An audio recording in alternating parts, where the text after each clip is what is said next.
La plateforme téléphonique de la vaccination mobile contre la Covid-19 est installée à l'hôtel du département. Elle permet la prise de plus de 500 rendez-vous chaque semaine dans le territoire de Belfort.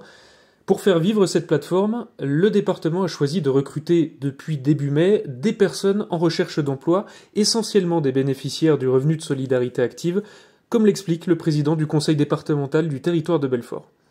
Il me semblait tout simplement opportun de proposer à ces jeunes qui avaient perdu leur emploi au cours de la crise Covid de pouvoir très vite retrouver un emploi durable au conseil départemental pour gérer la gestion de tous ces appels, la prise de rendez-vous, les appels pour permettre la deuxième injection, la confirmation aussi des rendez-vous. Et c'est la raison pour laquelle on a fait tout naturellement appel aux bénéficiaires du RSA que gère le conseil départemental, parce que ce sont des personnes qui subissent la crise et il était normal de leur maintenir le pied à l'étrier par ce travail. Sous la responsabilité de superviseurs spécialisés dans ce type de plateforme, 10 personnes, et bientôt 17, en contrat parcours emploi compétences, interviennent comme opérateurs téléphoniques. Claudia était vendeuse dans le prêt-à-porter avant le confinement. Elle ne regrette absolument pas cette expérience offerte par le département. Ce qui me plaît, c'est que c'est de me rendre utile, de pouvoir donner des rendez-vous, surtout que c'est quand même pour sortir de cette crise sanitaire.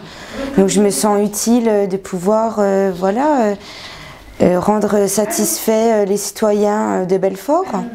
Puis c'est vrai qu'au moins le matin je me lève, je sais ce que je fais, quoi. J'ai au moins un but dans ma vie. Active de 8h30 à 18h30 du lundi au vendredi, la plateforme prouve chaque jour son efficacité. Depuis l'ouverture du centre mobile le 1er février dernier, tous les créneaux ont été honorés et aucune dose n'a été perdue. Rémi Berthier, directeur général adjoint, explique comment sont traités ces appels. Quand la personne appelle, on lui demande déjà quel est le motif de l'appel. Est-ce que c'est pour une première injection? Est-ce que c'est pour un rappel? Pour modifier ou annuler un rendez-vous? En fonction de ça, donc si c'est pour une première injection, l'opérateur va vérifier qu'elle est bien éligible, qu'elle correspond bien aux critères qui correspondent à la population cible pour la vaccination. Elle va vérifier qu'elle n'a pas été déjà vaccinée ou qu'elle n'a pas pris de rendez-vous par ailleurs, qu'elle n'a pas de contre-indication. Une fois tous ces éléments vérifiés, elle va regarder dans un outil qui a été fait par la direction informatique pour prendre un rendez-vous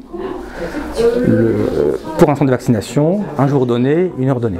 Depuis son lancement, il y a 4 mois, 11 235 appels ont été reçus sur la plateforme et plus de 9 appels sur 10 ont été traités dès la première tentative. Plus de 5000 terrifortains ont été vaccinés dans le centre mobile.